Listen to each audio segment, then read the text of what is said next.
Ukraine ने बहुत ज्यादा फसल हासिल की है। इसने 8,600 से ज्यादा रूसी असासे ले लिए हैं, जिनमें टैंक, बख्तरबंद गाड़ियां, हवाई जहाज और मुतअद्दिद बहरी जहाज शामिल हैं, जिनकी कीमत नवंबर 2022 के वस्त तक फौजी अखराजात में $18 बिलियन के टैग पर है। यूक्रेन के लिए अमरीकी हिमायत का फायदा का तज्जिया गैर मामूली तौर पर मुनाफा बख्श है। पेंटागोन ने इस वक्त अपने दिफाई बजट का 5% से कुछ ज्यादा हिस्सा रूस की जंगी तैयारियों को खाने के लिए खर्च कर दिया है, जबकि जमीन पर अमरीकी जूते न होने के 22 अरबों डॉलर मुसलसल खर्च हो रहे हैं।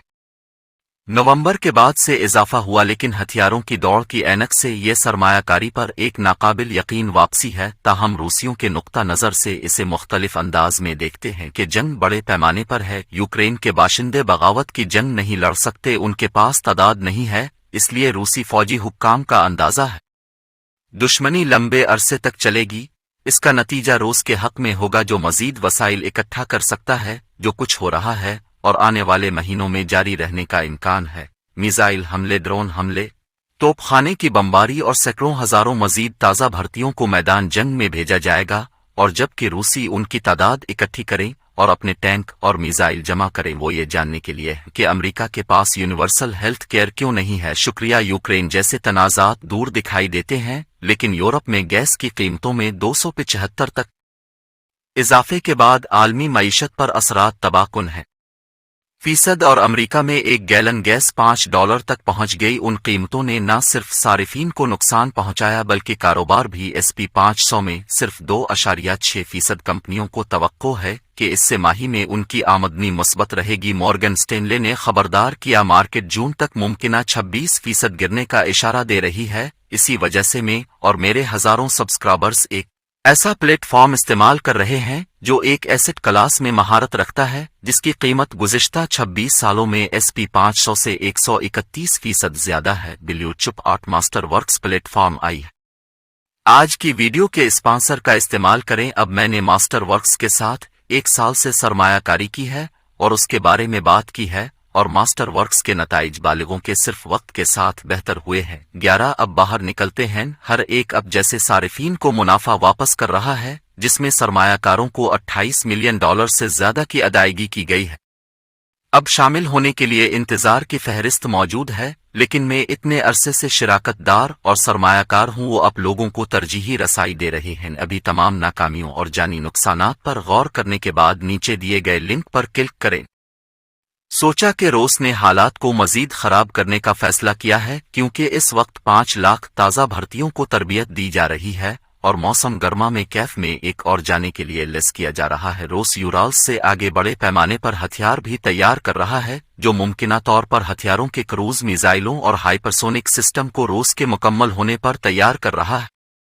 नई जारहियत में जुनूब में मशरकी कार्सन और शुमाल में बेलारूस में से आतोडान बास की नकलो हरकत देखी जा सकती है, जो मुकम्मल जुनून की तरह लगता है, लेकिन ये वो पागलपन है जो रूस की अब तक की हिकमत अमली के मुताबिक है। और जबकि यूक्रेन पहले से ज्यादा 500,000 फौजियों से बेहतर तौर पर तैयार है, कत नजर उसके कि कैसे गैरलैस और तरबियत याफ्ता यूक्रेन के खिलाफ दिफा के लिए बहुत कुछ है। अब वक्त के खिलाफ दौड़ में है। इसे मजीद हथियारों के टैंक, तोपखाने और बहुत ज्यादा गोला बारूद हासिल करने की जरूरत है, इससे पहले कि रूस के बड़े जारहाना यूक्रेन को ज़ाय किया जा सकता है। अगर जरूरी हथियार बर वक्त जमा न किए गए तो अमरीका की तरफ से दी जाने वाली इमदाद की दुरुस्त रकम का तयन करना मुश्किल है। 8 मुतअद्दिद प्रोग्रामों के कर्जों और फौजी इमदादी पैकेजों की शक्ल में आए हैं। ताहम जनवरी 2022 से जनवरी 2023 तक अमेरिका ने $76 बिलियन से जायद इमदाद भेजी। यूक्रेन की इमदाद में इस रकम का 61% अमेरिका के दिफा के लिए कमाया गया था। यूक्रेन की जंग रूस के साथ एक प्रॉक्सी तनाज़ा बन चुकी है, जो किसी अमेरिकी जानी नुकसान के बगैर लड़ी जा सकती है, जबकि नेटो को एक तजदीद शदा मैंडेट देने से भी इसे समझना मुश्किल हो सकता है। लेकिन ग्रांट स्ट्रेटेजिक लिहाज से $76 बिलियन का इमदादी पैकेज कम है। ये यकीनी तौर पर अफगान इराकी तनाज़ात के अखराजात से कई गना कम है। जहां तक प्रॉक्सी तनाज़ात का ताल्लुक है, यूक्रेन एक सौदा है, लेकिन यूक्रेन सिर्फ इस वक्त तक लड़ाई जारी रख सकते हैं जब तक अमरीकी माली और मादी इमदाद भेजते रहते हैं। ये यूक्रेन की हिकमत अमली और हिकमत अमली से छीनने के लिए नहीं है, बल्कि गैर मुल्की इमदाद ने यूक्रेन को अपनी कार्रवाइयों को बरकरार रखने के जराए फराहम किए हैं। اور اسے انٹیلیجنس ٹیکنالوجی اور مواصلات میں برتری حاصل ہے، اور روس کی افرادی قوت اور ہتھیاروں کی کمی، اور حقیقت یہ ہے روسی پہلے ہی یوکرائن میں لڑنے کے لیے اپنی جی ڈی پی کا بڑھتا ہوا حصہ ادا کر رہے ہیں۔ امریکہ کے لیے ایک جیت ہے، روس اس قدر ہار چکا ہے کہ اس کی جنگی تیاری مستقبل قریب میں یورپ کے لیے خطرہ نہیں بنے گی۔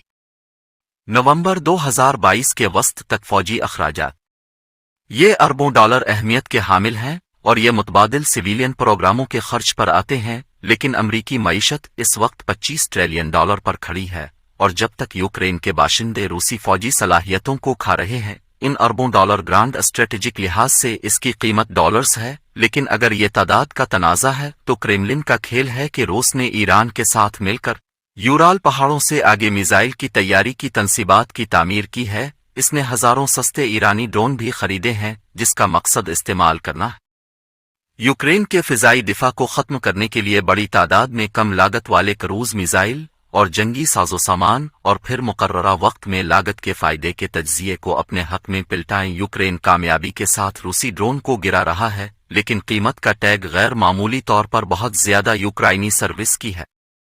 یوکرین کے تجزیہ کاروں کے مطابق روسی ایرانی ڈرون سے ہوائی میزائلوں کی لاگت زیادہ ہے۔ یوکرین کو روسی ایرانی ڈرون کو مار گرانے کے مقابلے میں 7 گنا زیادہ لاگت آئی ہے، جو کہ کریملن ایرانی شہید 136 کو لے جانے کی مساوات کی قسم ہے۔ مثال کے طور پر ڈرون میں 40 کلو وار ہیڈ ہوتا ہے، اور یہ 1200 کلومیٹر کی حدود میں اہداف کو نشانہ بنا سکتا ہے۔ سب سے اہم بات یہ ہے کہ ڈرون سستے ہیں، جس کی قیمت تقریباً $20,000 فی یونٹ ہے، تاہم یوکرین ڈرون کو مار گرانے کے لیے مختلف قسم کے میزائلوں کا استعمال کر رہا ہے۔ مثال کے طور پر کئی بار ایرانی ڈرونز نے $20,000 کے ڈرون کو مار گرانے کے لیے بالترتیب S-300 بیٹریاں اور نسون کے یونٹس کا استعمال کیا ہے، جس کی قیمت $140,000 اور فی میزائل $5,00,000 ہے، جو کہ کسی بھی شکل ایرانی ڈرون کی شکل میں پائیدار حکمت عملی نہیں ہے۔ یوکرین کے دستیاب ٹرپل اے میزائلوں کے مقابلے میں اس قدر سستے ہیں کہ انہوں نے ان کی قیمت جنگ سے باہر رکھی ہے۔ روس برسوں تک اس قسم کی جنگی جنگ جاری رکھ سکتا ہے۔ اس نے ایران سے 2000 سے زیادہ یونٹ خریدے ہیں۔ اب روس ایک خفیہ ہتھیار بنا کر اس بار کو مزید بڑھا رہا ہے۔ تاریخ میں کسی دوسرے ہتھیار کے برعکس اس کا ابھی تک کوئی نام نہیں ہے، لیکن روس کی ڈیجیٹل ڈیولپمنٹ کی وزارت ملٹری کمیشنز کے لیے ایک مرکزی ڈیٹا بیس پر کام کر رہی ہے۔ یہ ایک ایسا نظام ہوگا جو وزارت داخلہ اور وزارت تعلیم سے ڈیٹا کا حوالہ دے گا۔ Science, federal tax service, national guard, pension fund اور مرکزی الیکشن کمیشن کہیں کہیں 2020 تک 2025 کے لیے اربوں روبل کی لاگت سے نیا نظام تیار ہو جائے گا۔ چین کے سوشل کریڈٹ سسٹم کا تصور کریں، لیکن تکمیل کے بعد اس کا عسکری ورژن روس ہو جائے گا، اپنے شہریوں کو بھرتی کا کریڈٹ سکور تفویض کرنے کے قابل، اور پھر روسی سوسائٹی کے اندر ایکسپینڈیبلز کو ٹریک اور بھرتی کرنے کے قابل ہوگا۔ یہ ان لوگوں کو تلاش کر سکے گا جو فوجی خدمات کے لیے موزوں اور ذمہ دار ہیں، اور پھر فون یا ای میل کے ذریعے ان تک پہنچیں گے۔ یہ ایک ایسا نظام ہے جو 2022 کے موسم خزاں میں متحرک ہونے کی روس کی پہلی کوشش سے وسیع پیمانے پر مختلف ہے، جو حقیقت میں کریملن کو عملی لحاظ سے بہتر کرنے کی ترغیب دیتی